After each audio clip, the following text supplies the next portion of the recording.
Buenos días. ¿Cómo la pasaron? Bien. Hola, Tony. Bien, muy bien también. Con el nieto.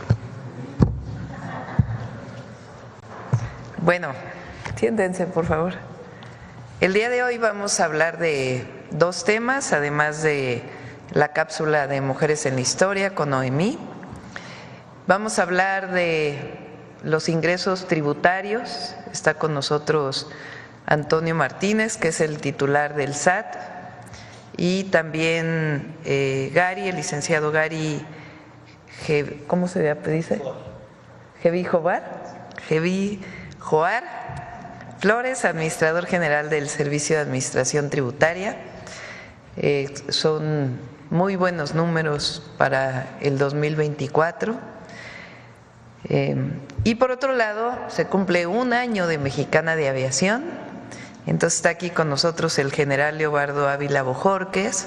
Él es el director de Mexicana de Aviación y nos va a platicar de la cantidad de vuelos, pasajeros que ha tenido Mexicana y de los proyectos para el futuro.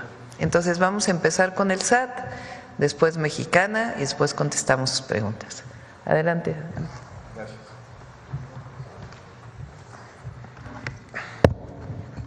Muy buenos días a todas y a todos. Con su permiso, presidente. El día de hoy vamos a exponer los ingresos tributarios netos del 1 de enero de 2024 a la última fecha, que es el 23 de diciembre de este año. La siguiente, por favor. Listo. Los ingresos del gobierno federal se dividen en dos rubros, que son los ingresos tributarios y los ingresos no tributarios. Los ingresos tributarios del 1 de enero al 23 de diciembre de 2024, como lo pueden ver en pantalla, ascienden a 4.9 billones de pesos. Esto es 445.284 millones de pesos más que el año pasado, en términos reales 5.0. Y los crecimientos que han tenido mayor impacto ha sido el IEPS, con 180.000 millones más, y el impuesto sobre la renta con 159.000 millones más. También el impuesto al valor agregado ha tenido un muy buen desempeño, ha habido un muy buen consumo interno y también IVA de importaciones. El otro rubro es no tributarios. No tributarios hoy en día está en 576.994 millones. Los ingresos tributarios representan el 90% de los ingresos del gobierno federal. Ahora bien, el total de ingresos al 23 de diciembre de este año representan 5.4 billones de pesos. En relación al 2023 hay un crecimiento de 316.000 millones de pesos. La siguiente. En la lámina pasada se muestran los ingresos en relación al 2023. En esta lámina se muestran los ingresos tanto tributarios como no tributarios en relación con la Ley de Ingresos de la Federación. La Ley de Ingresos de la Federación para 2024 en los tributarios asciende a 4.942.030 millones de pesos. Al 23 de diciembre tenemos un cumplimiento del 99.5% en tributarios y en no tributarios ya se tiene un cumplimiento del 107%. Todavía resta una semana para que termine el año y durante todos estos días sigue ingresando a la hacienda pública ingreso. El total de ingresos, tanto tributario como no tributario, ya está en 100.2% al 23 de diciembre de 2024 y el observado es de 5.493.006 millones de pesos. Finalmente, aquí se muestra una gráfica de los ingresos tributarios desde el 2018. Del 2018 al 2023, las cifras se dan de enero a diciembre, al 31 de diciembre, y la del 2024 es al 23, como ya mencioné. Aquí podemos ver el fortalecimiento de los ingresos tributarios del gobierno federal. Desde el 2019 a la fecha se ha fortalecido. Ahorita tenemos un crecimiento de 5% y pasamos de la recaudación del 2018 de 3 billones a este año en cerrar con casi 5 billones de pesos. Vuelvo a señalar que los tributarios representan el 90% de estos ingresos. Y finalmente, agradezco a todas y a todos los contribuyentes que durante este año han cumplido con sus obligaciones fiscales y han cumplido con el artículo 31, fracción cuarta de la Constitución Política de los Estados Unidos Mexicanos de aportar de manera proporcional y equitativa al gasto público. Muchas gracias, presidente.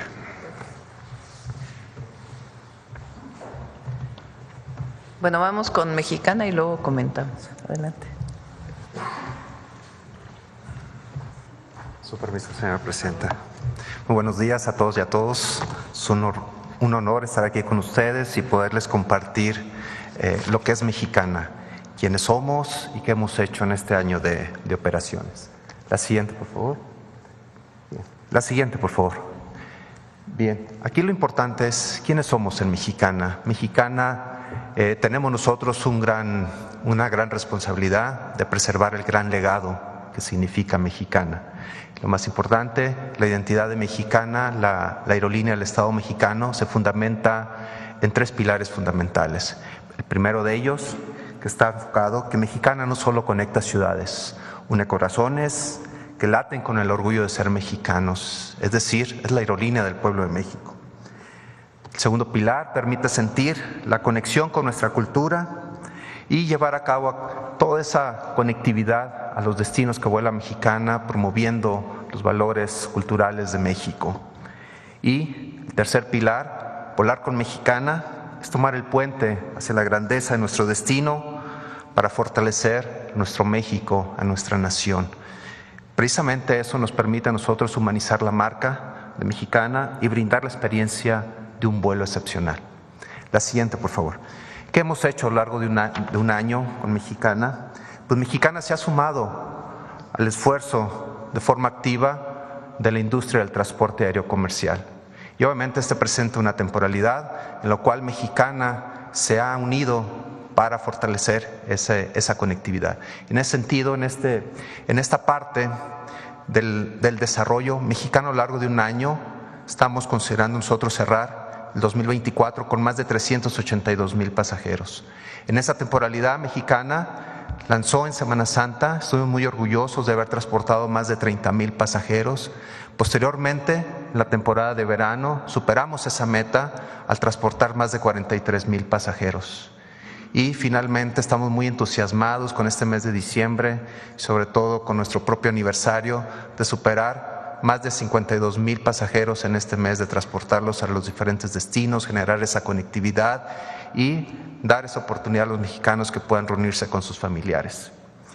Aquí lo más importante es que también Mexicana en octubre inició una estrategia comercial a través de Mexicana Cargo Service, con lo cual nosotros en esos 2 meses y medio de inicio de esta estrategia comercial hemos transportado más de 110,000 kilos de bienes y servicios de carga entre el aeropuerto del AIFA a Tijuana, el AIFA, lo cual se ha permitido generar mayor actividad comercial en ese rubro.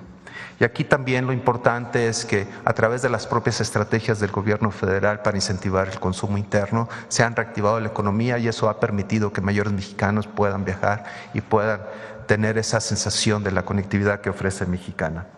Aquí lo importante también es mencionar que las rutas que presentan mayor factor de ocupación de Mexicana son Tijuana, Tulum, Mérida, Ixtepec y Ciudad Victoria. Estas 2 últimas rutas precisamente no había, antes del inicio de operaciones Mexicana no había una conectividad y Mexicana está haciendo posible conectar mexicanos hacia estos destinos, principalmente el Istmo de Tehuantepec, que fue abandonado ya por un cierto tiempo por aerolíneas que no volaban hacia ese destino. Y durante este año, el principal grupo de pasajeros transportados se encuentran entre los 25 a los 44 años, pero también entre los 45 y 64 años. ¿Qué quiere decir con esto? Que más mexicanos de la población económicamente activa están prefiriendo volar con Mexicana. Y el 55% pertenece al género masculino y el 45% al género femenino. Aquí destaco también que Mexicana ofrece precios competitivos, con un valor de 20% menor que otras aerolíneas o del propio mercado. La siguiente, por favor. La estadística operacional de la aerolínea del Estado mexicano: durante su primer año de operaciones estaremos realizando más de 7,217 vuelos, acumulando más de 9,367 horas y recorrido más de 6 millones de kilómetros. En el tercer trimestre del 2024 tuvimos un incremento del 14% en las operaciones y del 26% en los kilómetros volados, manteniéndose esta tendencia al alza por este cuarto trimestre. En el mes de octubre, como ya lo mencioné anteriormente, Mexicana inició el cargo service con los números ya que tenemos aquí, y lo más importante es que en el próximo 2025 Mexicana ampliará sus destinos de carga hacia Guadalajara, San José, Mérida y Tulum, con lo cual estaremos transportando bienes y servicios hacia estos lugares. Y estamos proyectando en el 2030 tener un 3% de participación en el mercado nacional a través de esta estrategia comercial. De la mano con el AIFA, Mexicana, a cual es nuestra base principal de operaciones, ha contribuido con el 6% de pasajeros que emplearon el Aeropuerto Internacional Felipe Ángeles para sus viajes. Mexicana, conocedora de la demanda de los pasajeros por un servicio eficiente y de calidad a un precio justo, se constituyó como la aerolínea más puntual del AIFA. Durante este año, alcanzando una puntuación del 90% de confianza entre los pasajeros que han volado con nosotros, en lo que destaca, como mencioné anteriormente, la puntualidad, la limpieza de nuestros equipos, pero lo más importante, la calidad en el servicio que ofrece Mexicana. La siguiente, por favor. Mexicana avanza de manera firme hacia el futuro y con la incorporación de los aviones Embraer, que son de los 190, 195 de última generación E2, siendo el enfoque de la aerolínea del Estado mexicano un enfoque innovador, vanguardista y en el compromiso de ofrecer una experiencia de vuelo excepcional a un precio justo y competitivo. Las aeronaves de la familia 2 son diseñadas con tecnología avanzada, de alta eficiencia, lo cual maximiza la comodidad de los pasajeros mientras reduce significativamente los costos operativos, contribuyendo a la sustentabilidad, lo que son los compromisos del propio Estado mexicano para reducir las emisiones del carbono. Sus capacidades permitirán impulsar el propio desarrollo nacional, la reactivación económica, al tener una conectividad regional y también ampliarnos a Norteamérica, Centro y Sudamérica en el futuro. Mexicana será el único operador de este tipo de aeronaves, los cuales en el transcurso de 3 años conformarán una flota de 20 aviones nuevas, modernas, eficientes, seguras, que nos permitirán incrementar las capacidades operativas para la conectividad aérea. Como se van a estar recibiendo las aeronaves, se van a recibir 5 el próximo año, se van a recibir 7 aeronaves para el 2026 y 8 aviones para el 2027 para estar complementando y poder nosotros generar una conectividad a más de 5.5 millones de pasajeros. La siguiente, por favor. Y aquí lo importante, Mexicana hoy está celebrando su primer año de reinicio de operaciones y tenemos muchas sorpresas, tenemos muchas acciones que estamos realizando, la difusión a través de nuestras redes sociales para informar al pueblo de México precisamente los logros que ha tenido Mexicana a lo largo de este año. También estamos ofreciendo promociones en nuestros puntos de venta, en nuestros canales que son a través de la página web de Mexicana, mexicana.gov.mx, para que hagan sus compras con precios accesibles, precios competitivos, que permita generar esa conectividad precisamente a todos los mexicanos. Y tendremos una celebración a bordo precisamente en los vuelos de hoy, que vuela a Tulum, a Tijuana, a Mérida, y estamos muy emocionados para poder compartir esto. Pero también hacemos una invitación a todos aquellos que no han tenido la oportunidad de volar con Mexicana, que nos brinden esa oportunidad precisamente para poder nosotros ofrecerles esa experiencia de vuelo, pero también ese trato humano tan cordial que ofrece Mexicana en cada uno de sus vuelos. Y finalmente, quiero agradecer a la señora presidenta porque precisamente el proyecto de Mexicana lo incluyó dentro de sus 100 compromisos como el pilar para el segundo piso de esta cuarta transformación. Muchas gracias, señora presidenta. Y también a nuestra coordinadora de sector que ha sentado las bases para generar las capacidades operativas y de gestión de Mexicana. A continuación, si me permite, señora presidenta, estaré proyectando un video para compartírselos al pueblo de México.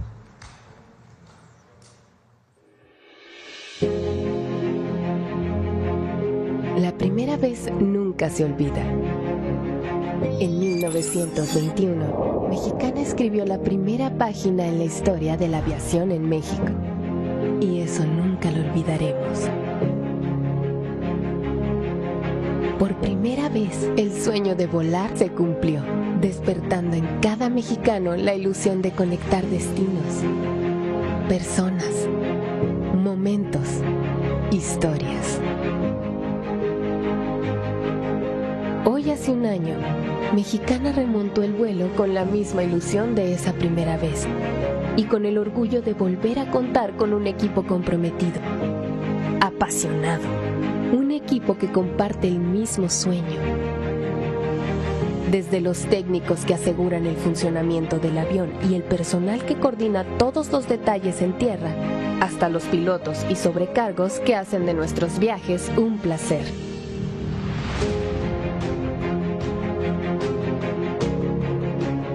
Mexicana cumple un año cruzando de norte a sur y de costa a costa los cielos del país, llegando a 18 destinos con más de 7,000 vuelos, llevando y trayendo miles de recuerdos, de encuentros, de besos, de abrazos. Pero en Mexicana no solo cumplimos un año, también cumplimos metas, cumplimos expectativas y sobre todo, cumplimos contigo. Porque tú eres nuestro motor, seguiremos extendiendo nuestras alas para recibirte y cuidarte como la primera vez. En cada vuelo, en cada ruta, en cada aterrizaje, en cada despegue. Porque el servicio y atención a nuestros pasajeros son el corazón de Mexicana. Ha pasado solo un año y el futuro de Mexicana ya se ve con claridad. A partir de mayo de 2025, despegará nuestra nueva flota de aviones Embraer, equipados con la más avanzada tecnología y diseñados para ofrecer mayor comodidad y eficiencia en cada vuelo. Este nuevo viaje refrenda nuestro compromiso con el progreso de México y contigo. Como la primera vez, como siempre, Mexicana. La primera siempre será la primera. Pues muchas gracias a todos por preferir Mexicana y es cuanto, señora presidenta.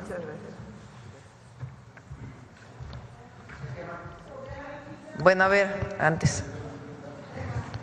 A ver, pon los ingresos.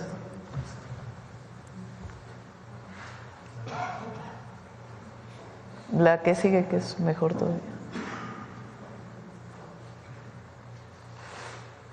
Fíjense, ¿cuánto implicaría subir un... A ver, déjale el ISR, regrésale donde está separado.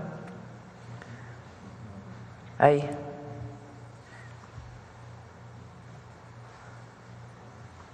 Fíjense, 5% en términos reales incrementó el ingreso. Son 445,284. 445,000 millones de pesos más de ingresos. Es como 1.5 del PIB de ingresos adicionales del 23 al 24, sin aumentar impuestos. Es decir, el trabajo del SAT lo que ha hecho es cobrar impuestos de manera adecuada no permitir los privilegios del pasado y al mismo tiempo fortalecer al SAT para seguir incrementando los ingresos tributarios, y los no tributarios fue por la decisión en su momento del presidente López Obrador de bajar el porcentaje de impuestos o de derechos que paga Pemex. Esa fue la parte, pero aún así los no tributarios están cumpliendo con la ley de ingresos que se presentó para el 2024, y los tributarios también, porque quedan una semana que estamos seguros que se va a cumplir con la meta. Esto es parte de la esencia de la Cuarta Transformación. Sin aumentar impuestos, sencillamente combatiendo la corrupción y los privilegios, se incrementan los ingresos. Y el próximo año la meta es similar, es decir, un porcentaje similar de incremento sin aumentar impuestos y manteniendo el derecho de Pemex como nuevo derecho. ¿Se acuerdan que lo planteamos? El derecho de explotación para el bienestar del pueblo de México, que es 30% solamente de Pemex. Y estamos seguros que lo vamos a cumplir. Entonces es sencillamente honestidad, que es lo que caracteriza al equipo del SAT.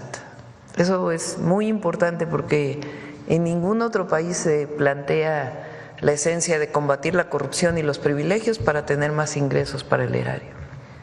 Eso es algo que solamente se plantea en nuestro país. Y esta idea de que hay que hacer una reforma fiscal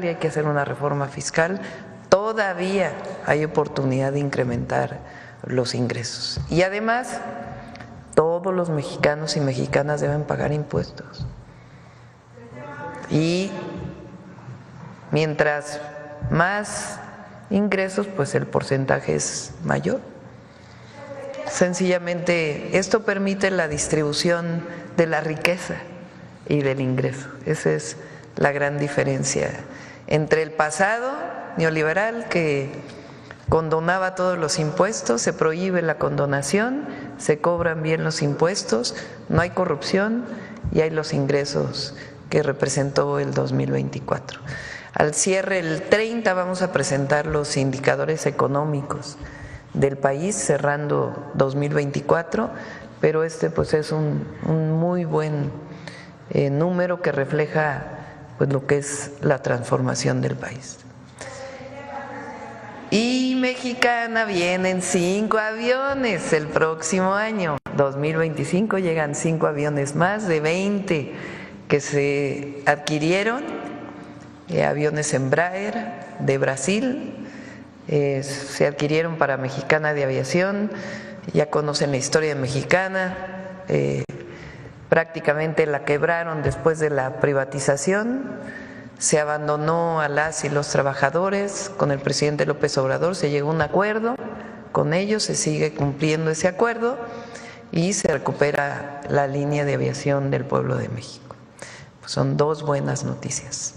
A ver, ahora sí, adelante.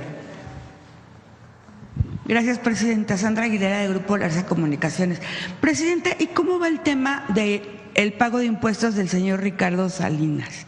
O sea, ¿ya los pagó? ¿Cómo va? Porque pues tenía por ahí una deuda muy grande y se habían parado. Entonces quería preguntarle acerca del tema. Sigue en tribunales. Esperemos a ver si antes de que termine el periodo de los actuales representantes o ministros de la Corte, pues pueda resolverse. Gracias, Presidenta. Por otro lado, quiero agradecerle e informarle sobre el tema que le solicité de la Ciudad de México, acerca de un problema que había y está siendo atendido amablemente por el secretario Alejandro Encinas.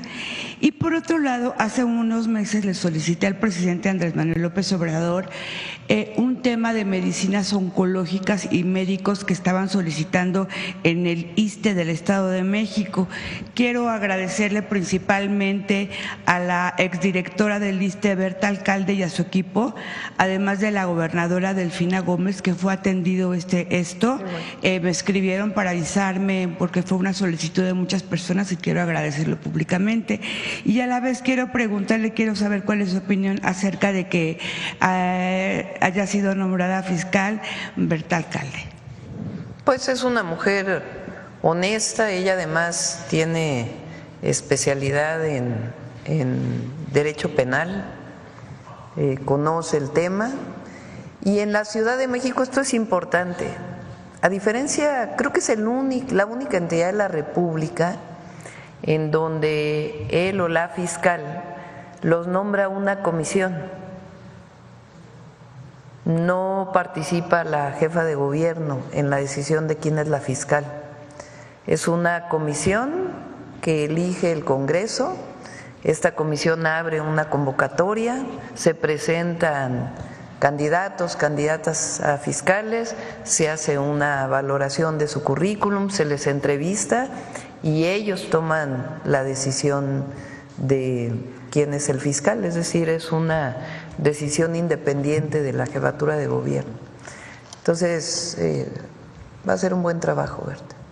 Gracias. Por otro lado, Presidenta, nos han estado denunciando casos de dengue en niños y bebés en lugares donde no había, como son Nuevo León, Jalisco, Guanajuato, Michoacán y Estado de México.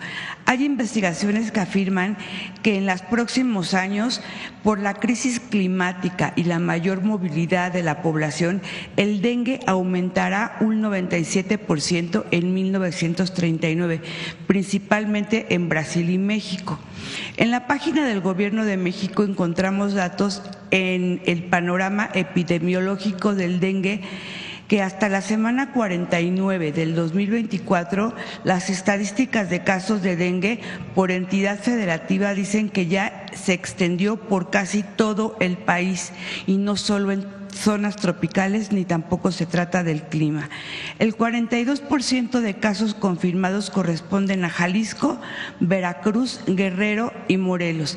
En el 2023 cerrará con 56,333 y en el 2034 en la semana 46 iba en 126,931, es un gran incremento en un año. El gasto generado por ser paciente contagiado del dengue oscila entre los 4,141 pesos hasta los 136,536 pesos por cada persona. En Brasil se están llevando acciones preventivas para evitar la infección del dengue. Quisiera saber si en México ya se tiene alguna estrategia, si se cuenta con una vacuna o algún medicamento para la prevención. Muchas gracias, Presidenta. El dengue es transmitido por un mosquito que particularmente le gusta, su hábitat es agua estancada. Entonces, las estrategias de prevención del dengue tienen que ver con la participación ciudadana, las propias secretarías de salud de los estados y la Secretaría Federal para desarrollar esquemas de fumigación. Este año se dio un presupuesto especial para la atención, en particular en Guerrero, donde fue el efecto del huracán John, para evitar pues que hubiera incremento de esta enfermedad. Y el doctor Kersenovich de Secretaría de Salud tiene un programa especial para erradicar el dengue en México, que tiene que ver con diversas acciones preventivas. Entonces, si quieren, la próxima vez que venga Salud, les pedimos que presenten la estrategia de dengue o para erradicar el dengue, y tiene que ver pues con mucha participación de la ciudadanía, de los gobiernos municipales, estatales y del gobierno federal. Carlos. Doctora Presidenta, ¿cómo está? Carlos Guzmán de 4 Media Telecomunicaciones y también de Notisur. Preguntarle dos temas, específicamente impuestos. Hablaba del tema de la recaudación, el 5% que se va a obtener, pero usted tiene una área, bueno, recuerdo que en la Ciudad de México se llamaba ADIP, es consultarle cuánto se prevé de recaudación de más el próximo año que entre en vigor las reformas o lo que está trabajando en el tema tecnológico para eficientar lo que es la recaudación de impuestos, Pepe Merino y todo el equipo.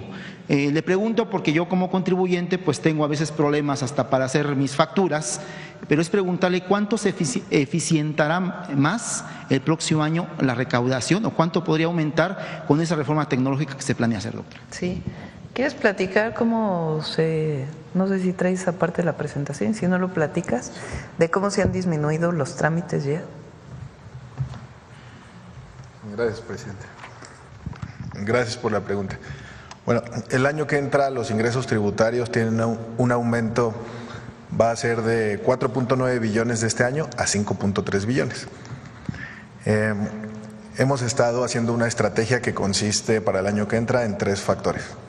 Recaudación, que es acompañamiento al contribuyente; fiscalización, que es a través de modelos de riesgo revisar quién no está cumpliendo; y la principal, que es la de atención al contribuyente. Atención al contribuyente tiene que ver con simplificación y con digitalización, las cuales hemos trabajado con la agencia digital, y lo que ya hicimos en octubre fue emitir reglas en la miscelánea fiscal para aumentar el padrón de contribuyentes, hacerlo más sencillo. Hoy en día, únicamente para sacar el registro federal de contribuyentes se necesita llevar la INE. Ya quitamos el requisito del domicilio y quitamos el requisito del prellenado. También estamos revisando varios trámites para hacerlos más sencillos, tanto para personas, que lo llamamos personas físicas, como para empresas, que lo llamamos personas morales. Y esa simplificación tiene que ver con mayor agilidad para hacer el trámite y para que los contribuyentes no tengan que tener esa carga, en tanto el alta al registro federal como la firma electrónica, que esos son los 2 principales trámites que estamos recibiendo.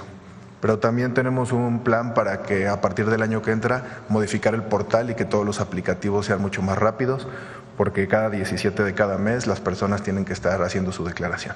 En el tema de repecos, ¿qué se va a hacer? Bueno, yo soy repeco, así se le denomina en el tema fiscal, pero ¿qué se planea hacer? Porque sí, a veces sí, le digo, hasta la misma página del SAT tiene problemas para cargar lo que son las facturas, tienes que esperarte a veces 20 minutos para validar tu factura en internet.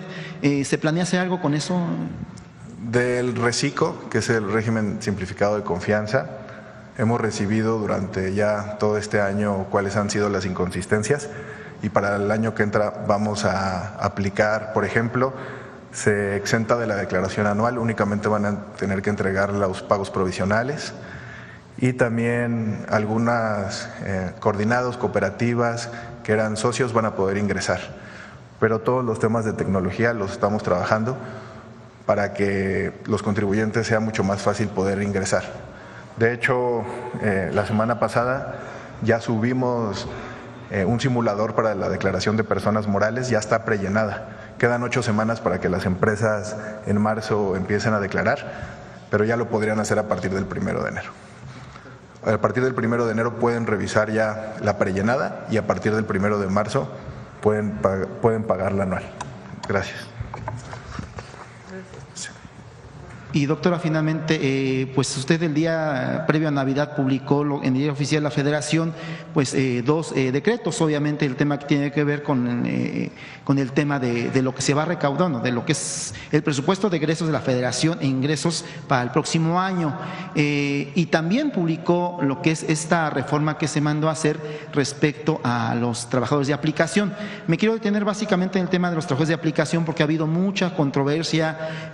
No sé si la organización que maneja a estos repartidores ha mencionado varias cuestiones que son ciertas, no son ciertas, no sé qué nos pueda decir de esto, de que les van a quitar dinero, de que van a bajar los empleos en las aplicaciones, todo ese tipo de temas. Es básicamente el llamado que haría usted a los trabajadores, ya que esta ley pues tiene, si no me recuerdo, 120 días para entrar en vigor y todo parece indicar que a partir del 1 de enero el IMSS va a efectuar un modelo piloto, plan piloto, como lo hizo con las trabajadoras del hogar, para obviamente pues adecuar lo que es pues los sistemas y también que las dueños de aplicaciones puedan incluir a los trabajadores en el Seguro Social. Básicamente serían estos dos temas, doctora. Muchas gracias.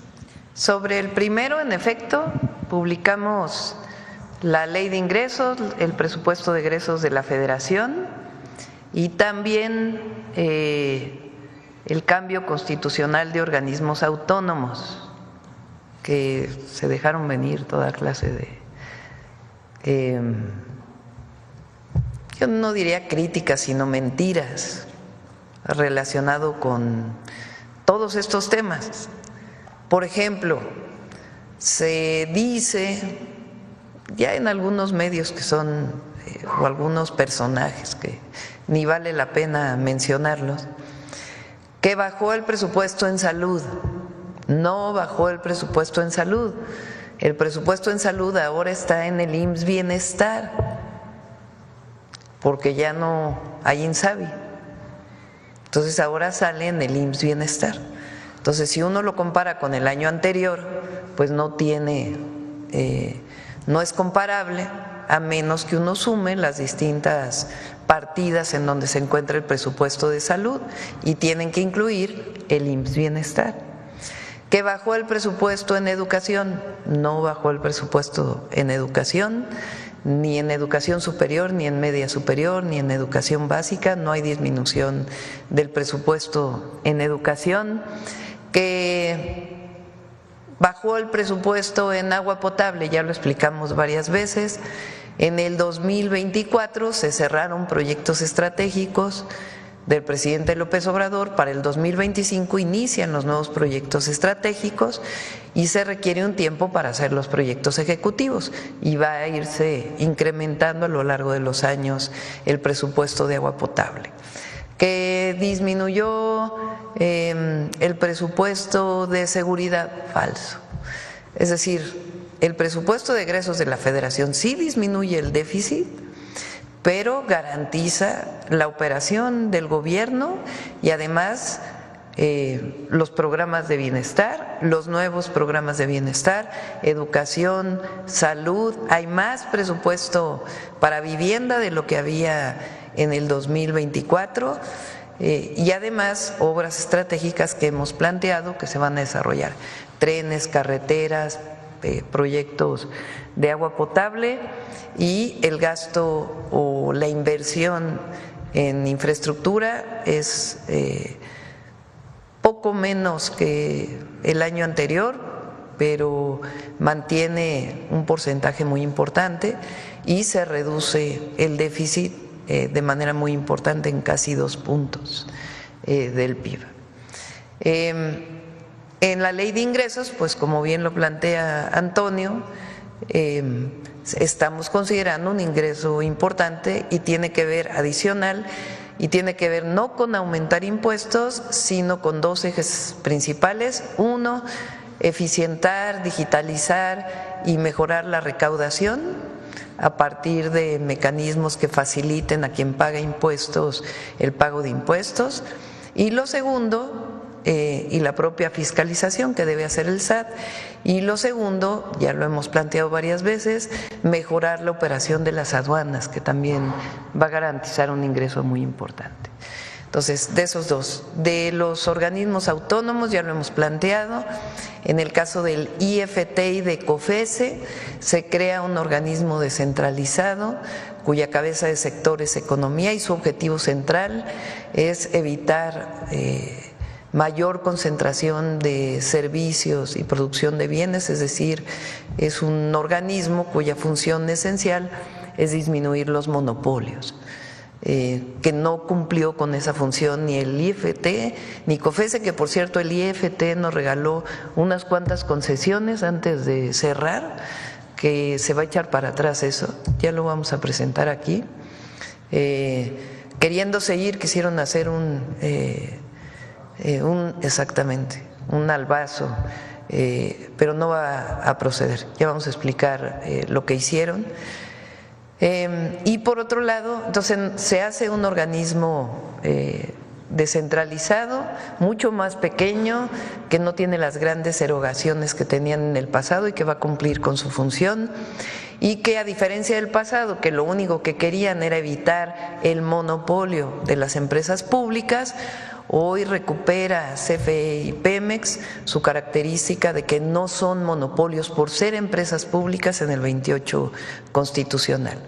En el caso del INAI se abre un área especial en la Secretaría Anticorrupción y de Buen Gobierno, que ya va a venir también Raquel a explicar cómo se incorpora todo lo que se requiere para la transparencia, y vamos a fortalecer la transparencia en el gobierno, entre otras áreas. La Comisión Reguladora de Energía, la CRE, que realmente con muchos problemas, hoy pasa a ser parte de la Secretaría de Energía, un órgano desconcentrado que va a tener a su cargo los permisos, y viene una ley secundaria también para poderlo garantizar.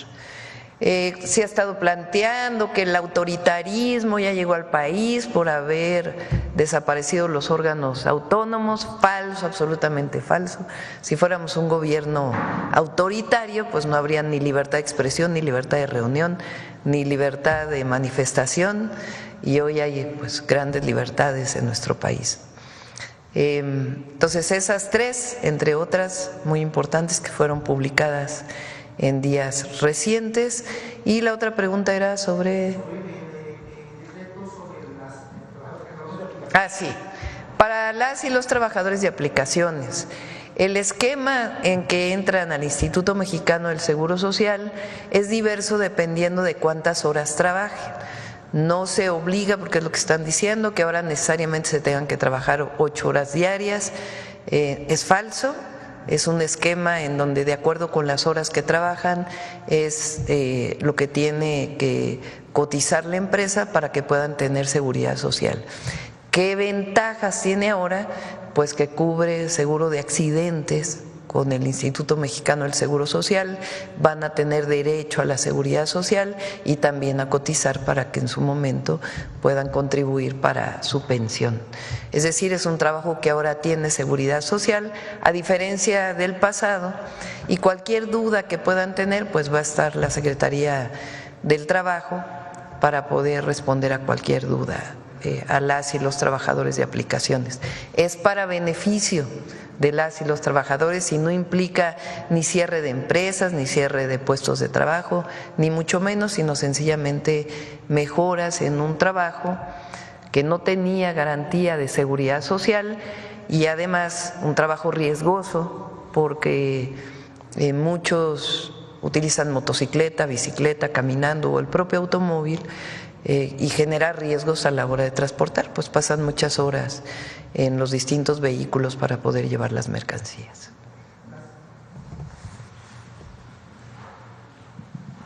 Gracias, Presidenta. Buenos días. Rodrigo Muñoz, de NX Noticias. La primera, son cuestiones rápidas. La primera de ellas, saber su opinión. Hace 2 días estuvo con la gobernadora Delfina Gómez y con la jefa de gobierno Clara Brugada revisando el avance del trolebús Chalco-Santa Marta, saber cómo va esta obra, si todo marcha en orden. Sí, probablemente, o lo más seguro es el compromiso, se inaugure en abril. Van a quedar 3 estaciones pendientes para los siguientes meses. Tuvo un problema de retraso porque se encontró una tubería de drenaje, tuvieron que moverla y tuvieron que hacer un bypass, y eso cambió un poco el proyecto y tuvo sus complicaciones, pero eso ya se resolvió y ahora están pues prácticamente avanzando. Hay un tramo que es el tramo 2, que es la conexión que va de Santa Marta hacia el oriente. Ese tramito es justamente donde se encontró este ducto y es donde ocurrieron los retrasos. Lo demás prácticamente está terminado y esperamos que en los siguientes meses, a finales de enero, vamos a recorrer nuevamente la obra. Es una obra muy importante y además con un modelo de movilidad que pues solamente existe en México. Es un modelo de movilidad que es con trolebuses, es decir, transporte eléctrico que no contamina, y en segundo nivel o a nivel en algunas partes de la carretera a Puebla, que es un carril confinado, segundo piso, como llamamos normalmente, pero exclusivamente para transporte público, y va con trolebuses. Dependiendo de la cantidad de pasajeros puede aumentar el número de trolebuses. Todos los trolebuses ya llegaron, entonces estará funcionando pues en abril. Ese es el objetivo. Se conecta con el trolebús elevado que hicimos en la Ciudad de México cuando fui jefa de gobierno, que va por Iztapalapa. Entonces va por Ermita Iztapalapa, son 8 kilómetros que ya funciona. Entonces viene de Chalco, se suben al trolebús, van por la carretera a Puebla, prácticamente es todo el recorrido, llegan a Santa Marta, Catitla, ahí pueden transbordar al metro o pueden seguir hasta la línea 8 del metro, que es la conexión en Constitución de 1917. Y ahí va a tener 2 bajadas, que ya está terminando también el gobierno de la ciudad, para poder llegar a nivel hasta Mixcoac. Entonces es en realidad un nuevo sistema de transporte público confinado con trolebuses. El segundo, conocer su opinión.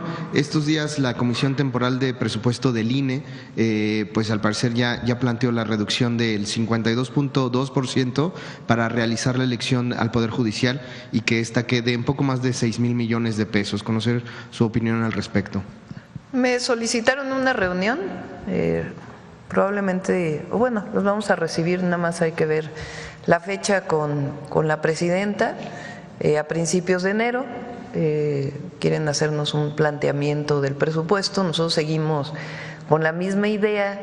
Ellos tienen que hacer público, porque el INE pues es una institución que opera con recursos públicos, entonces ellos tienen que hacer público en qué van a destinar los recursos y cuántos recursos se necesitan de acuerdo con ellos en la elección al Poder Judicial. Nosotros fueron 7,000 millones de pesos lo que se le destinó en el presupuesto de egresos de la Federación, y ellos tienen que decir en qué van a utilizar esos 7,000 millones y si requieren más, ¿por qué requieren más? Entonces eso es lo que espero que planteen, no solamente en una reunión que tendremos, sino también pues que lo hagan público, que el pueblo de México conozca en qué se destina el presupuesto de los 7,000 millones o más que requieran para la elección. Mientras no se haga público y no se conozca en qué, pues es muy difícil saber por qué requieren más de 7,000 millones de pesos para realizar la elección. Rápidamente conocer su opinión. En las últimas 48 horas se detuvo al menos a 4 integrantes importantes de este grupo criminal conocido como Los Chapitos en Sinaloa, así lo detalló el mismo secretario de Seguridad, y fueron asegurados también 7 narcolaboratorios en el estado. Saber si recibió un reporte por parte del secretario y conocer más o menos cómo va la situación ahí. Sí, él ha estado informando en Sinaloa y en todas las entidades de la República.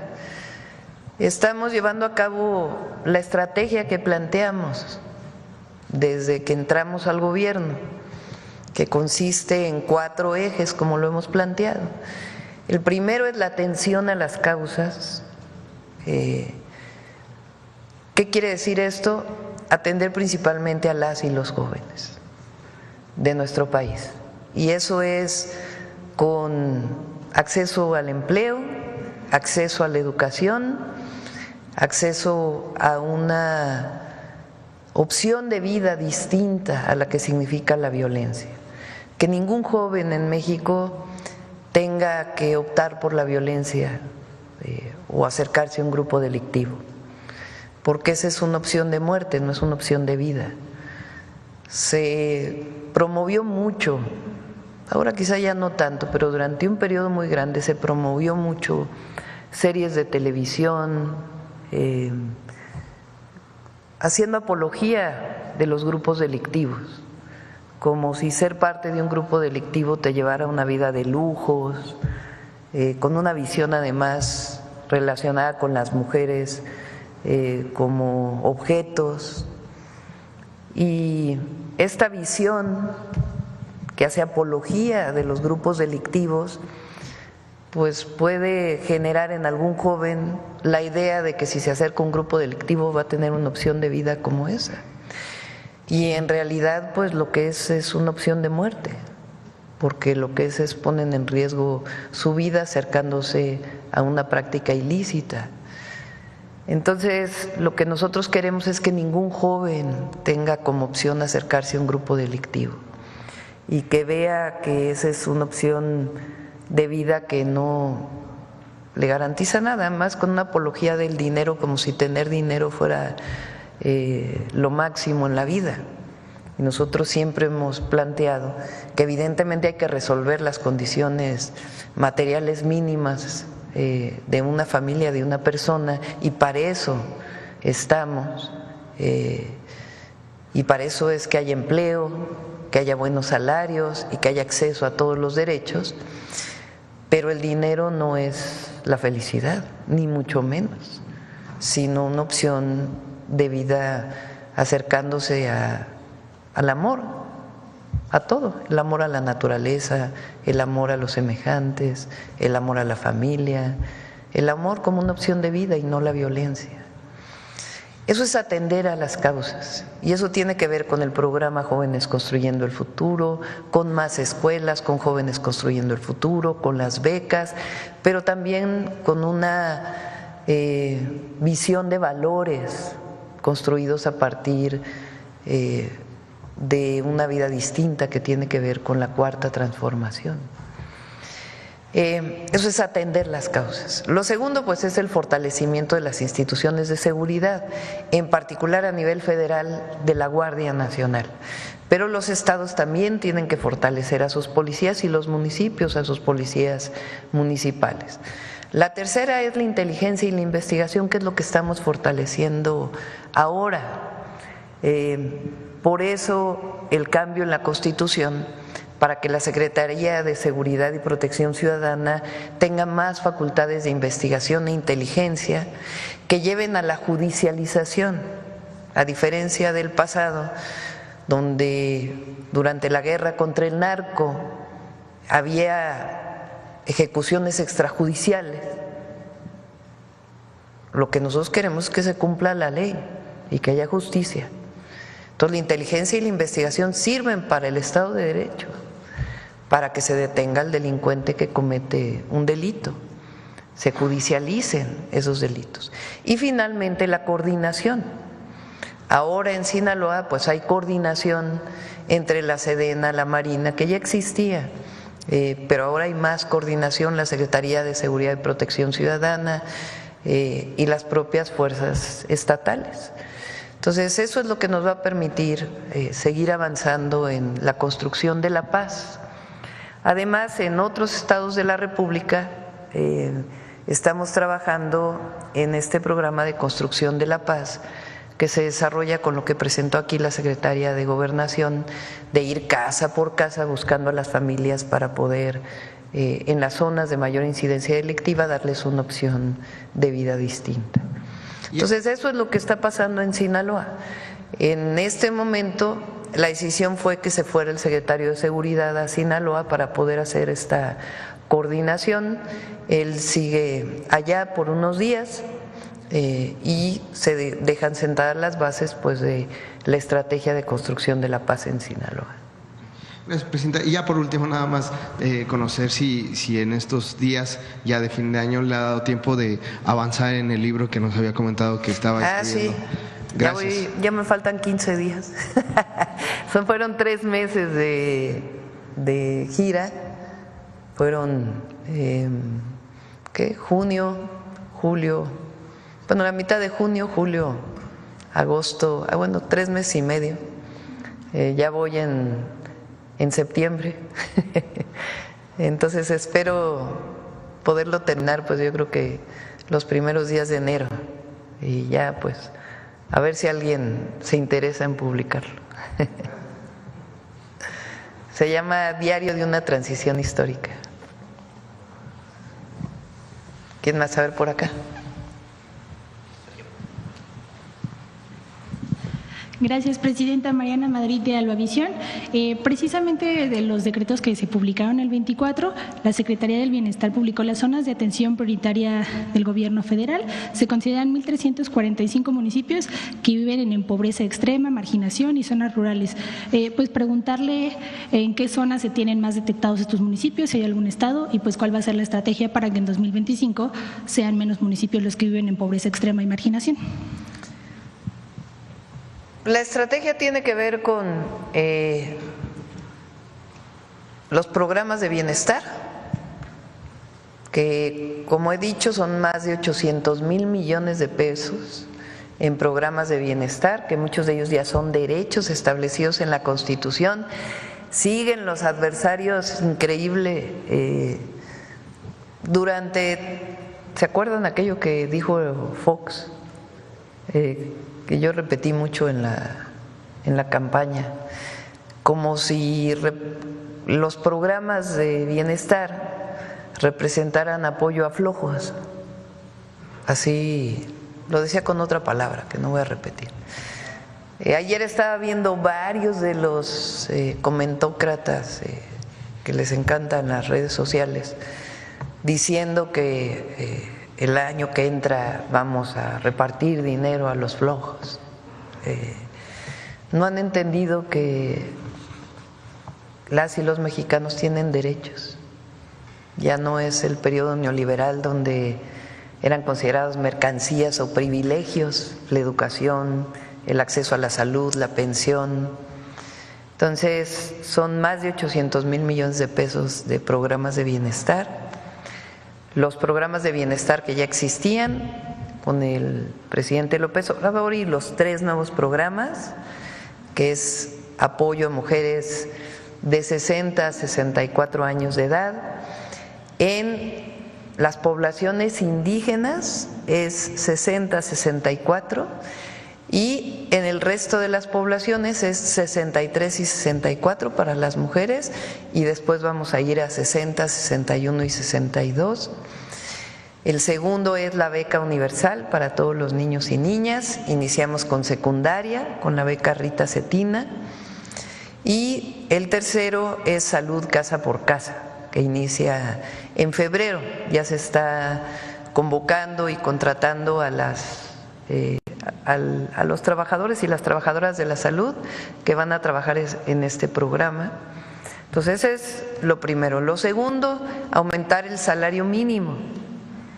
El próximo año el aumento al salario mínimo es del 12%, seguimos incrementando y el objetivo es que cuando termine el sexenio, con un salario mínimo se puedan adquirir 2.5 canastas básicas. Ahora estamos por debajo de 2, en cerca de 1.7 canastas básicas. La idea es que podamos terminar con 2.5 canastas básicas. Esos 2 elementos fueron centrales para la disminución de más de 9 millones de personas o para que 9 millones de personas salieran de la pobreza en el sexenio anterior. Y estamos seguros que estos programas van a sacar todavía a más personas de la pobreza. Y por supuesto, el impulso al desarrollo económico en el país, que tiene 2 ejes. Uno, la inversión pública y el otro, pues, la inversión privada, que en los 2 casos también va a ser muy importante en el próximo año. Además, hay algunos programas en donde se destinan, cuando no son universales los programas sociales, se destinan recursos para estas poblaciones. Ahí estamos trabajando en 2 temas. Uno, un programa especial para las y los jornaleros agrícolas. Vamos a empezar en Sinaloa. Hay muchos jornaleros y jornaleras agrícolas que migran principalmente de Oaxaca, de Chiapas, algunos de Guerrero, a Sinaloa para la producción agrícola, principalmente a Sinaloa, aunque no solamente, también Sonora y algunos otros estados, pero principalmente Sinaloa. Ahora se vive en mejores condiciones que lo que era en el pasado, pero de todas maneras hay mucho que avanzar. en vivienda, en educación para los niños y para las niñas, en apoyo particularmente a las mujeres. Migra toda la familia por 5 o 6 meses para la producción agrícola y luego regresan a sus poblaciones. Ahí tenemos un programa especial que ya lo vamos a informar. Y además, por ejemplo, el programa de apoyo a madres trabajadoras es principalmente en las zonas de mayor rezago económico o mayor marginación. Gracias. En otro tema, el 23 de diciembre se reunió con el diputado Monreal para checar la agenda legislativa del próximo año, saber cuáles van a ser las prioridades en el Congreso para 2025. Sí, nos reunimos con Ricardo, estuvo Nacho Mier también porque Adán estaba fuera de la ciudad, para plantearles varios temas. Tenemos que, se va a hacer un periodo pues de revisión de la ley del Infonavit para que pueda ser aprobada, y vienen varias leyes muy importantes que tienen que ver algunas con leyes secundarias de las reformas constitucionales que se plantearon. En su momento viene la ley para que no haya reelección, la reforma constitucional para que no haya reelección, y en contra del nepotismo también. Y varias leyes, son alrededor de 20 que vamos a presentar para el próximo periodo de sesiones. Ley de adquisiciones, ley de obra pública, que tienen modificaciones muy importantes, y otras leyes muy importantes para fortalecer las transformaciones secundarias, las transformaciones constitucionales en leyes secundarias. Viene todas las leyes secundarias de Pemex y de Comisión Federal de Electricidad. Entonces es una agenda legislativa muy importante. Gracias. Y finalmente, en el tema de Estados Unidos, en caso de que el presidente electo Donald Trump decida hacer una deportación masiva, ¿ha considerado el gobierno federal reunirse a lo mejor con mandatarios o cancilleres de otros países para, en dado caso, tener un plan de contingencia para poder coordinarse y enviar a esos migrantes a sus países? Sí, el canciller Juan Ramón de la Fuente está hablando con algunos otros países cuyos habitantes cruzan el territorio nacional para llegar a la frontera norte, y por supuesto que nosotros vamos a seguir defendiendo a los mexicanos y mexicanas, es lo que nos corresponde en Estados Unidos, y en caso de que haya deportaciones, prepararnos para poderles dar la bienvenida y la insistencia a Estados Unidos de que la repatriación se haga a los distintos países de origen. El canciller ya lo va a explicar él, pero con varios países, particularmente Centroamérica, y siempre pues vamos a estar cerca porque si bien tenemos un tratado comercial con Estados Unidos y Canadá, siempre vamos a estar cerca de América Latina. Acá. Gracias, Presidenta. Juan Bautista, de Voces del Periodista. Creo que es un tiempo muy importante para la reflexión, sobre todo hoy que concluye casi el año, y estamos viendo la reconstrucción en términos totales del Estado mexicano. Lo que fue desmontado desde hace 30 años, por ejemplo, con Miguel de la Madrid, con Salinas, la industria pesquera, la portuaria, la aviación, por ejemplo, ¿no? La parte bancaria después, la parte de la salud.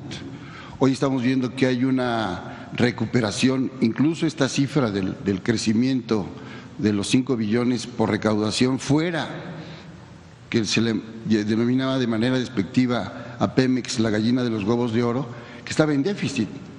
Hoy tenemos una franca recuperación, incluso una ampliación de las facultades del Estado mexicano.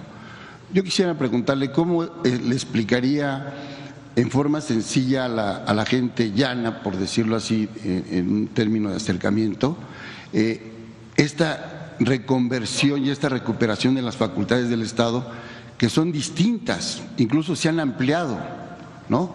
Incluso creo que debería haber una política de difusión para explicar que hoy es distinto lo que se está viviendo y lo que se está proponiendo. Por ahí algunos periódicos de corte económico señalan, bueno, es que Pemex redujo su producción en el mes de noviembre. Sí, pero todavía no está a Dos Bocas, el AIFA ya es autosuficiente, están en proyecto el inicio de los 3,000 kilómetros para todo el sexenio y estamos viendo también el incremento de los planes del bienestar. Creo que estamos en una fase superior de la reconstrucción del Estado mexicano. Sería mi primer comentario. Durante 36 años, lo que se llamó el periodo neoliberal, yo diría que lo caracterizó 3 lineamientos. El primero, la idea de que el mercado iba a resolver todos los problemas y que el Estado lo único que tenía que hacer era regular al mercado. Ni regularon al mercado, porque ahí están todos los monopolios privados que existen a la fecha.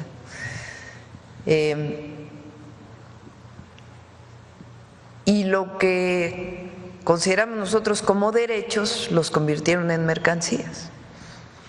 Pero entonces, la idea de que el mercado resolvía todos los problemas y para ello el Estado debía participar o no debía participar de ninguna manera en la economía.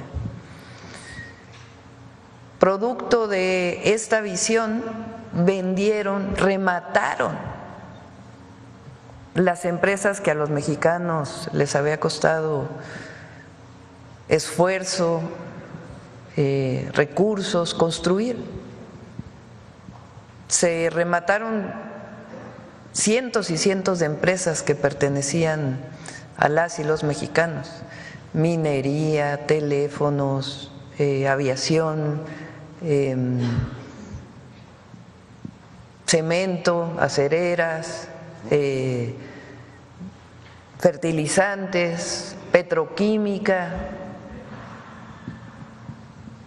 Pemex y CFE hasta el 2013 acabaron por privatizarlas prácticamente, convirtiéndolas en empresas productivas del Estado, dejando de ser públicas. Esa fue la primera. Ni siquiera era una idea de los que llegaron, sino era una idea, que es el segundo punto, traída por los organismos internacionales, Banco Mundial, Fondo Monetario Internacional, en la idea de que para disminuir la deuda de México pues había que vender todas las empresas y que el mercado se encargara de distribuir los recursos y el Estado solamente a regularlos. Entonces, la venta de las empresas, el remate de las empresas y de los recursos naturales. Segundo, la idea que venía de fuera, ni siquiera era una idea propia. Y tercero, la corrupción vinculada con ello. Porque cuando se hizo después de la crisis del 94, que se echaron la culpa entre Salinas y Zedillo de quién era el responsable, pero en realidad no rescataron a los deudores, sino rescataron a la banca. Pero además rescataron a muchos que no rescataron, a muchos que ni siquiera merecían ser rescatados, sencillamente con una corrupción enorme, que lo describe muy bien el presidente López Obrador en su primer libro, que el otro día lo mencionaron aquí, del Fobaproa, y también en el libro Gracias, entre muchos otros. Entonces, durante todo ese periodo, ¿qué ocurrió? Mayor pobreza, incremento en la desigualdad, crecimiento del número de millonarios en México, pérdida de número de espacios educativos,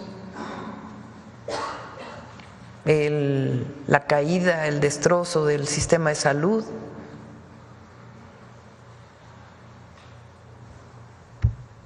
Y además una pérdida de valores y una visión de que la historia de México desde los pueblos originarios hasta las tres grandes transformaciones, no era precisamente lo que había que rescatar o visualizar, sino los valores estaban fuera de México. Hasta que en 2018 fue el propio pueblo quien decidió que se había agotado ese modelo y que inició un nuevo modelo que le llamamos la Cuarta Transformación, que está sustentado en una recuperación primero de la historia y los valores, que le llamamos el humanismo mexicano, sustentado en los pueblos originarios y en la fecunda historia de México. Segundo, en la recuperación de los derechos del pueblo de México. Tercero, en vez de rescatar a los de arriba, destinar los recursos al pueblo, por el bien de todos, primero los pobres. Y lo que pasó en estos 6 años con el presidente López Obrador, además del rescate del Estado mexicano y sus funciones, es que además de la visión se dieron resultados. Ahí están todas las obras de infraestructura, trenes, carreteras, puertos, aeropuertos, líneas aéreas, pero además lo más importante, 10 millones, casi 10 millones de mexicanos salieron de la pobreza. Y esta visión de que erradicando la corrupción y los privilegios iba a ser suficiente para destinarlos al pueblo de México y al desarrollo. Entonces, pasamos del modelo neoliberal a la economía moral, a la Cuarta Transformación y a la recuperación de los derechos del pueblo de México. Es una visión completamente distinta y además se dan resultados. Aumentó el salario, se decía que si aumentaba el salario iba a haber inflación, falso. Que si aumentaba el salario no iba a haber inversión extranjera, falso. Que si, porque todos aumentaron impuestos en el pasado. Zedillo aumentó impuestos, Fox aumentó impuestos, Calderón aumentó impuestos, Peña aumentó impuestos y nunca tuvieron la recaudación que hay ahora, porque había privilegios y corrupción. Eso es lo que no han acabado de entender los adversarios. Y es lo que plantean, que tenían la idea de que iba a llegar al gobierno su servidora y que iba a romper con el presidente López Obrador. Esa era su ilusión. Pero si venimos del mismo movimiento, de la misma visión, por lo menos 24 años luchando juntos. Entonces, ¿cómo vamos a romper en lo que creemos? Pero además vamos a dar más resultados. Gracias por esa respuesta muy puntual, histórica y cultural, Presidenta. El otro tema tiene que ver con el regresarle los derechos y la identidad, su acción cultural a los pueblos originarios y a los pueblos indígenas, en este caso a los tarahumaras y a los raramuris, a los que acaba de visitar, que son acciones históricas. El periodista Fernando Benítez tiene una obra muy amplia de 5 tomos que se llama Los Indios de México, y en el 5.º tomo se refiere en una muy buena crónica a su viaje a la Tarahumara. Entonces dice, no se han dado cuenta que son los criollos, los nuevos criollos, los que siguen explotando el indígena, que sigue perdido en el tiempo, y que independientemente de que les puedan hacer justicia, si es que algún día llegue algún buen gobierno, eso lo dice de manera textual, se requiere de más apoyos, porque se han encargado de que no tengan una instrucción. Tenemos, a diferencia de otros países, se están reconsiderando otras lenguas y otros gremios indígenas que no estaban como en el padrón oficial, ¿no? Yo le preguntaría, así como se inició con los rarámuris y con los tarahumaras, ¿cómo se está concibiendo los planes con las otras etnias? Por ejemplo, los tetzales, los otomís, los purépechas, ¿no? ¿Cómo iría enfrentando esos desafíos con estos grupos que también históricamente fueron marginados y que muchos en algún momento, bueno, los zapotecas, por ejemplo, también, ¿no? Los mazatecos, ¿no? Dieron luchas desde la independencia y la revolución también, y que fueron, o los otomís, o la gente que está en Guanajuato, que fueron olvidados por la historia oficial, ocultados, ¿no? El segundo planteamiento. Bueno, primero es la reforma constitucional del artículo 2, que se reconoce a los pueblos originarios y afromexicanos y comunidades. Se llama como sujetos de derecho, es decir, con plenos derechos. Antes de esta reforma, un pueblo originario no era sujeto de derecho. Si un pueblo, digamos en términos jurídicos, presentaba ante la Corte alguna controversia, no podían presentarlo porque no eran sujetos reconocidos como tales. Y hoy se les reconoce. Ahora tenemos que avanzar en ello. ¿A través de qué mecanismos? El presidente López Obrador generó un mecanismo que se llama los planes de justicia. ¿Qué virtud tienen los planes de justicia? Que se elaboran con los pueblos. No es una imposición de fuera de lo que uno supone que es la justicia para un pueblo, sino es elaborado por ellos mismos en coordinación con el gobierno. Y un elemento central es la devolución de las tierras y el derecho al agua.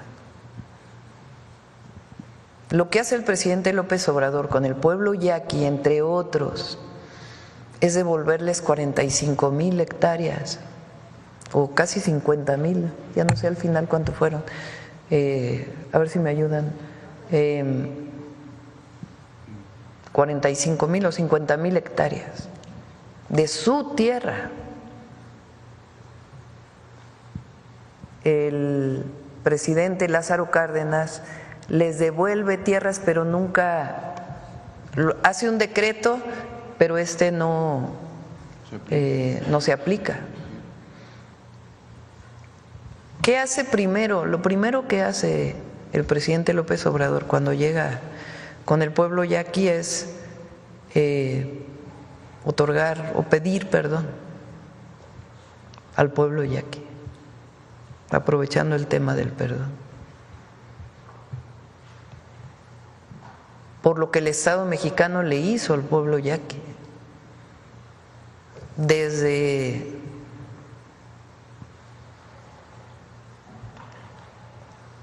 en particular con Porfirio Díaz, donde hubo aniquilamiento, esclavitud.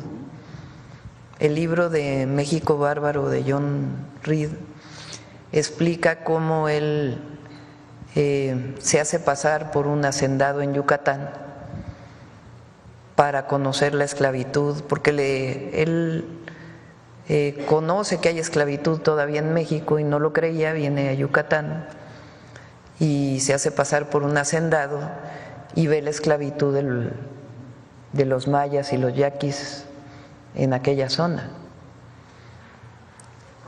Entonces, lo primero que hace el presidente es pedir perdón por las atrocidades del Estado mexicano en contra de los yaquis.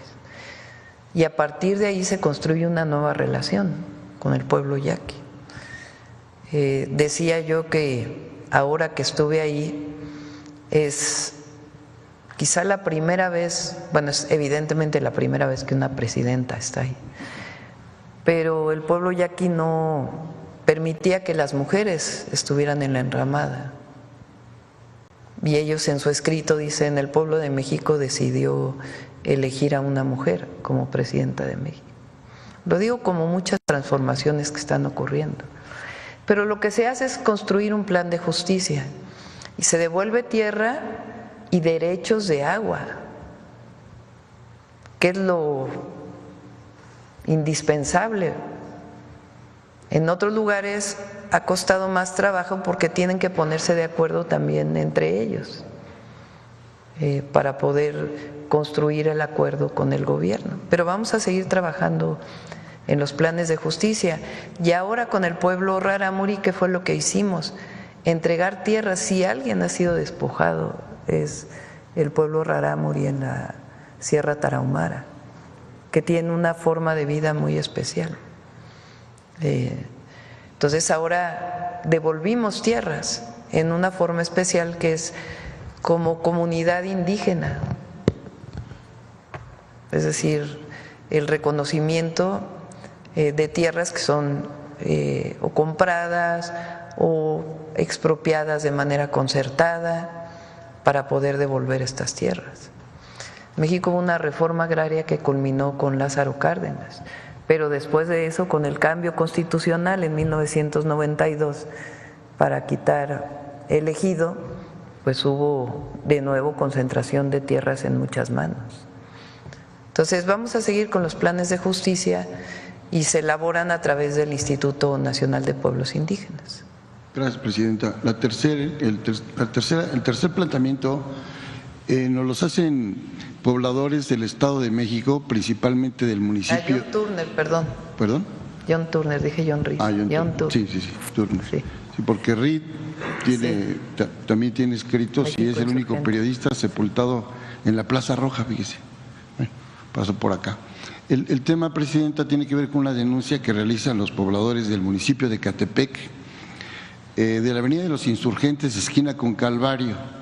Lo digo con esa precisión, Presidenta, porque hay una empresa gasera, que voy a emitir su nombre, pero que tiene 5 años, donde llegó a un predio que estaba abandonado, lo compraron, se arreglaron con la autoridad en turno y metieron unos tanques para tener ahí una venta de gas. Entonces llegó la autoridad y les clausuró, porque cerca está el tecnológico, está la catedral como a 800 metros, hay una maderería, hay otras escuelas secundarias. Entonces los planes de urbanismo y de protección civil impiden que ese tipo de gaseras estén cerca de esos lugares. Y en estos días tenemos videos y las denuncias y los escritos que han ingresado a la parte del municipio y también a la oficialía de partes del gobierno del Estado de México, pero estos señores empresarios insisten en abrir, pase y cueste lo que cueste.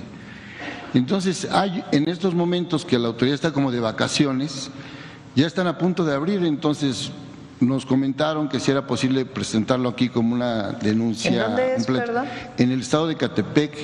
En el municipio de Ecatepec. En el municipio, casi en la zona centro, en la colonia El Calvario, y la calle es el Calvario.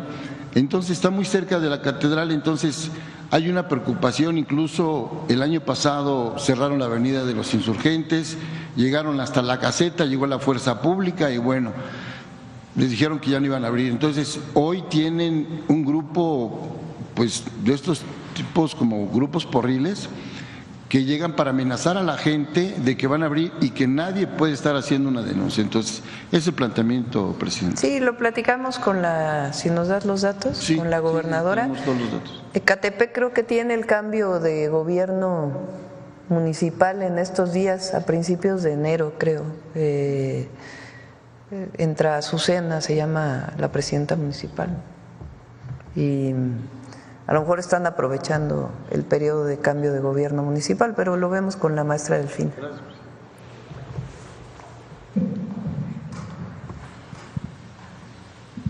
Buenos días, Presidenta. Manuel Aletsi Ramírez, de Grupo Sin Línea y El Político en las Redes.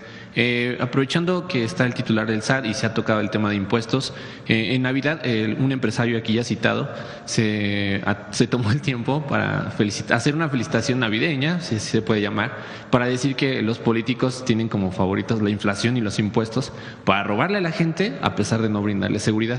Esto porque lo traigo a colación, para pedirle a usted su posicionamiento de cuál es la visión del cobro de impuestos y cómo se implementan para garantizar la seguridad y qué balance tiene de 2024 con respecto a la seguridad. Y ahorita tengo otra para el titular del SAT. No voy a entrar en polémica con este empresario.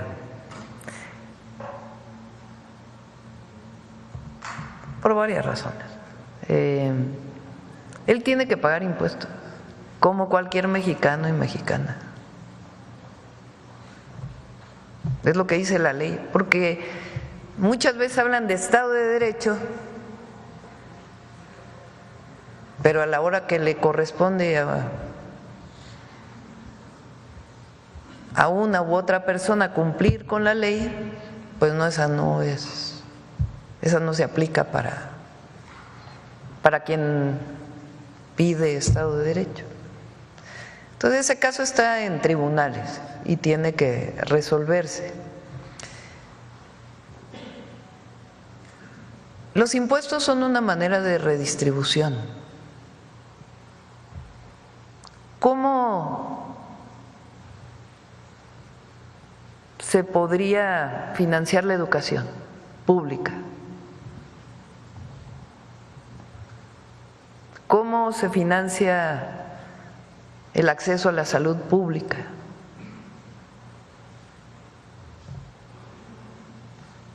¿O quieren que todo sea mercancía? Porque en esta idea supuestamente se pone por encima de todo la libertad del mercado. Nada más que la libertad del mercado no es lo mismo para quien gane el salario mínimo que para el que tiene una enorme riqueza. Y es la idea de que el pobre es pobre porque no trabaja. Díganle eso a un campesino en México. O porque no tiene la posibilidad o la destreza para ser empresario. No. Es una visión distinta. Nosotros creemos en los derechos del pueblo. Y eso viene desde los sentimientos de la nación. Que tenga acceso a la educación el peón y el hacendado, el mismo derecho. ¿Qué sería México sin la educación pública?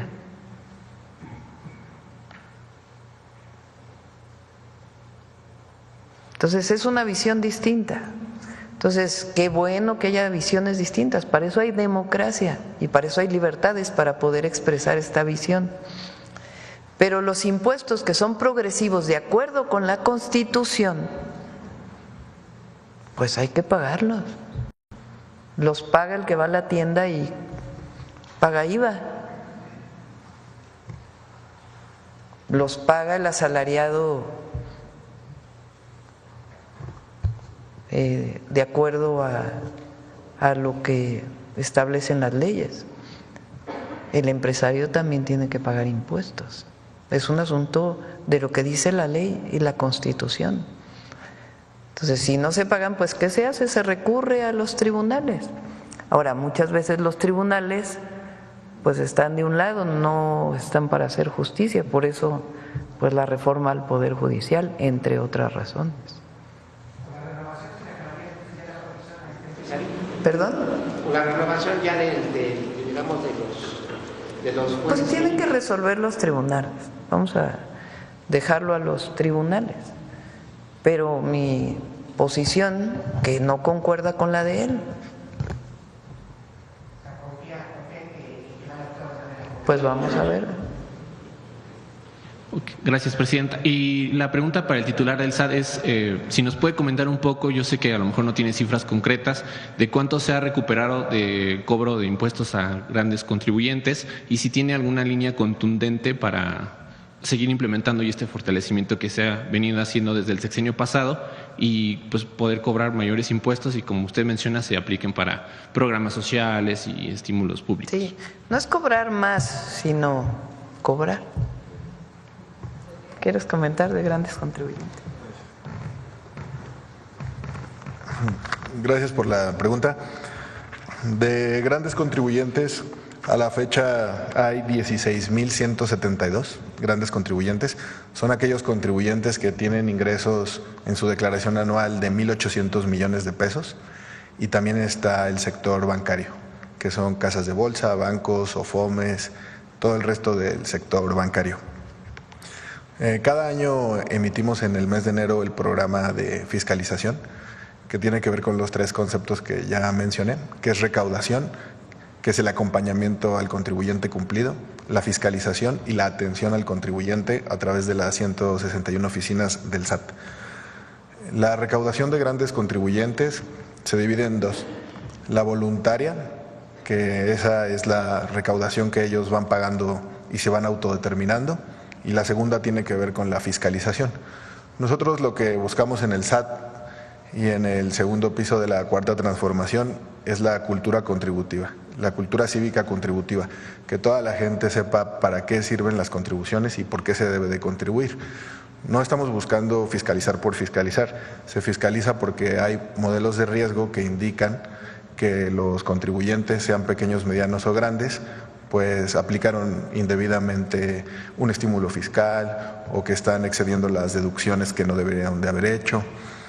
Y eso es lo que estamos haciendo, dando un mensaje a la sociedad para cambiar la mentalidad de cómo se debe de contribuir y que la estructura fiscal de México se pueda fortalecer.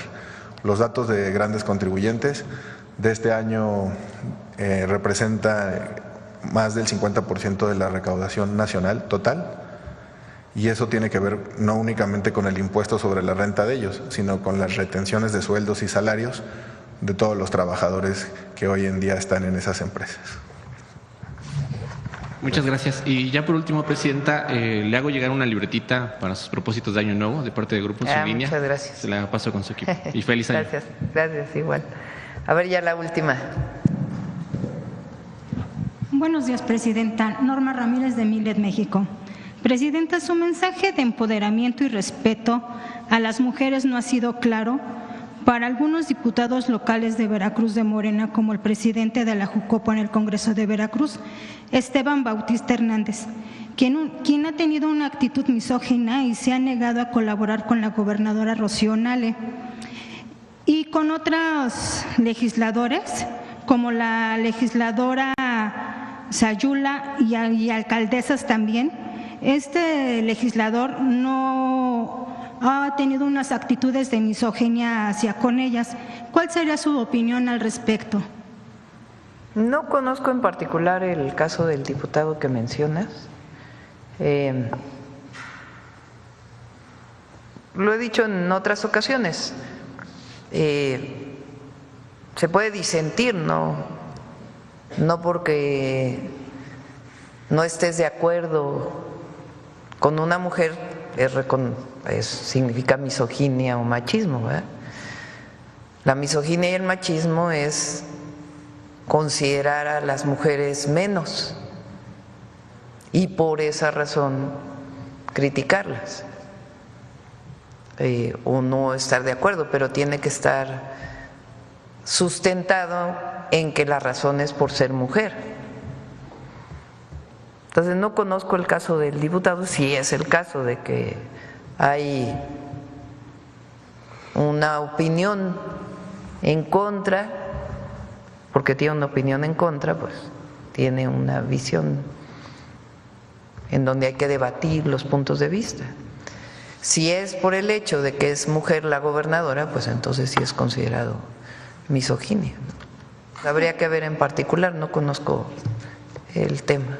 Las llama carentes de conocimientos y no quiere colaborar con la gobernadora. ¿Cómo? Les dice que carecen de conocimientos a las legisladoras. ¿Cómo? A ver otra vez. Carentes de conocimiento. ¿Calificó a una diputada por carente de conocimiento? No, bueno, pues sí, debe haber ahí algo de misoginia, ¿no? Bueno, en otro tema, Presidenta, se acercó una familia… Obviamente todo lo que representa el machismo, la misoginia debe ser condenado. Es parte de la discriminación. Y en México tenemos que erradicar la discriminación por cualquier motivo. Entonces, si este personaje o cualquier otro critica a una mujer por ser mujer, pues evidentemente tiene que ser condenada esta actitud. Y condenada quiere decir que no señalada, para que no vuelva a ocurrir. También hay casos de que se puede presentar una denuncia, pero el solo hecho de mencionarlo es importante. Gracias, Presidenta. En otro tema, Presidenta, una familia se acercó a nosotros, tiene una tradición de más de 100 años en el sector hotelero en el estado de Yucatán y han sido objeto de extorsión y despojo de sus fuentes de trabajo. Ante la desesperación, le enviaron un plebiscito constitucional al gobernador Joaquín Díaz Mena, en el cual le están solicitando protección por parte del estado de Yucatán. Ellos han aportado al desarrollo económico y social en este estado y también en el de Quintana Roo. En el año de 2022 irrumpieron violentamente en las instalaciones de 2 hoteles tomando posesión de ellos. Actualmente su razón social ha cambiado y operan en la clandestinidad. En el año 2023 la Fiscalía General de Quintana Roo inició una inusual investigación en la que derivó el aseguramiento de los hoteles para su entrega física y material a su propietario. Lo cierto es que dicha fiscalía se ha negado a realizar dicha entrega. La denuncia también se ha hecho ante la Fiscalía Especializada de Combate a la Corrupción, también una más ante la Comisión Interamericana de Derechos Humanos por denegación de justicia, infracción arbitraria y otras violaciones. Lo lamentable de todo esto es que estas instituciones que tenemos que están para proteger al pueblo, para hacer justicia, y lo único que en este caso evidencian es la corrupción que existe en ellas. Esta familia, Presidenta, le solicitan de su apoyo y dicen que qué pueden hacer los ciudadanos, a dónde más pueden acudir para interponer sus demandas, ya que el sureste tiene una inversión sumamente importante con la que apoyan al país. Si quieres, danos el caso y lo revisamos. Gracias, Presidenta. Sí, gracias. Noemí, ahora sí vamos a cerrar. ¿Aquí? Sí. Bueno, con el micro. Hola, muy buenos días a todas y a todos. Vamos a iniciar con una fotografía, tal vez una de mis fotografías históricas favoritas. ¿Reconocen esa fachada? ¿Cuál es? Exactamente, son las escaleras de la antigua Cámara de Diputados, se encuentra muy cerca de aquí, en la calle de Donceles. Y bueno, el día de hoy vamos a recordar una manifestación que tuvo lugar hace casi 90 años. La mujer que ustedes ven en la fotografía es una de las sufragistas más importantes que dio nuestro país en la década de los años 30, y vean el cartelón: Revolución, cumple tu promesa, emancipa a la mujer. O sea, yo creo que es un mensaje contundente. La siguiente fotografía también se alcanza a observar también la demanda por el reconocimiento del derecho político de las mujeres. ¿Quién fue esta mujer? ¿Qué tuvo que ver esta manifestación realizada hace casi 90 años aquí en la calle de Donceles? Veamos la siguiente cápsula. El 19 de diciembre de 1936, Margarita Robles se plantó frente a la Cámara de Diputados portando carteles donde exigía el voto y la emancipación de la mujer. Margarita Robles fue una maestra normalista y una de las más destacadas feministas, periodistas y escritoras de México durante la primera mitad del siglo XX, que impulsó el reconocimiento de la ciudadanía plena de las mujeres a través de mítines, artículos y conferencias. Participó en la Revolución Mexicana como propagandista. Hacia finales de la década de 1920, Robles se desempeñó como delegada honorífica de la Secretaría de Educación Pública en Nueva York. Durante esos años, desarrolló su activismo político en los Estados Unidos, donde conoció a sufragistas norteamericanas como Doris Stevens o Alice Paul. En 1931, publicó una compilación de sus conferencias bajo el título La evolución de la mujer en México, en donde defendía que la ciudadanía era un derecho y una obligación que la mujer debe compartir con el hombre. No hay ningún principio social, jurídico o moral que científicamente impida igualdad de hombres y mujeres ante la ley. Desde 1930 fue representante de México ante la Comisión Interamericana de Mujeres y participó en 1933 como delegada ante la 7ª Conferencia Panamericana en Montevideo, Uruguay, donde defendió: el movimiento en pro de la emancipación de la mujer ha nacido simultáneamente en toda nuestra América. No es solo un fenómeno local, ya sea de Cuba, México o de Uruguay. Es toda la América que se levanta. Es que las hijas menores han crecido y no quieren la tutela de los hombres por más buenos que estos sean. Anhelan ser sus compañeras y cooperadoras en todas las ramas de la vida. Venimos a pedir nuestros derechos por una sola razón, porque son nuestros y porque deben dársenos. Hemos venido llenas de esperanza y de optimismo, seguras de regresar a nuestras patrias, llevando un mensaje de liberación. Más tarde, y aprovechando su experiencia y contactos en los Estados Unidos y en América Latina, fundó la Unión de Mujeres Americanas, UMA, a la que logró integrar 49 organizaciones femeninas de todo el continente. Finalmente, el 17 de octubre de 1953, se emitió en México el decreto mediante el cual se reformaba la Constitución Federal y se garantizaba el voto femenino. Las mujeres participaron en elecciones federales por primera vez en las votaciones intermedias de 1955 y en las presidenciales de 1958. Sin embargo, aunque Margarita Robles no pudo votar porque falleció en 1954, su legado ha sido fundamental para la conquista de este derecho para todas las mexicanas y mujeres de todo el continente americano.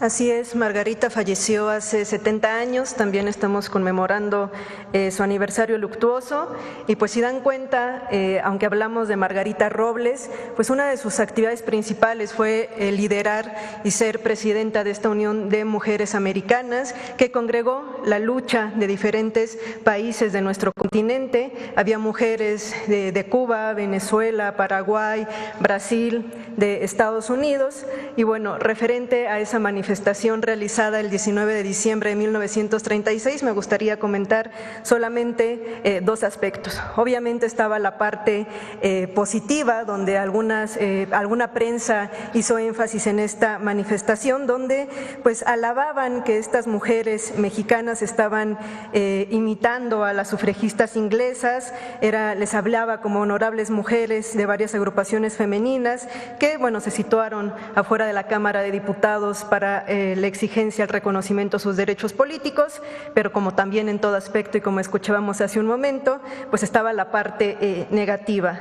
En la experiencia de una de estas mujeres que se apostaron afuera de la Cámara de Diputados, dice: los diputados empezaron a desfilar, pretendían no vernos, otros se descubrían respetuosos, los amigos nos decían frases de encomio, viejos revolucionarios que pasaron lanzaban exclamaciones de júbilo y de aliento, y un individuo se atrevió a comentar: pero todas son feas, habían de traer muchachas bonitas. ¿okay? Entonces también pues estuvieron recibiendo pues algunos comentarios misóginos en cuanto a las manifestaciones o mítines que se desarrollaron. Y les decía yo, algo muy importante, esta manifestación tuvo lugar hace casi 90 años, imagínense, la lucha de las mujeres pues ha estado presente durante pues toda la construcción de nuestro país como nación. ¿Es cuánto, presidente? Gracias. Bueno, gracias a todos y todas. Mañana vamos a Jalisco, luego a Nayarit, el domingo a Tlaxcala. Entonces nos vemos mañana y el lunes. Gracias.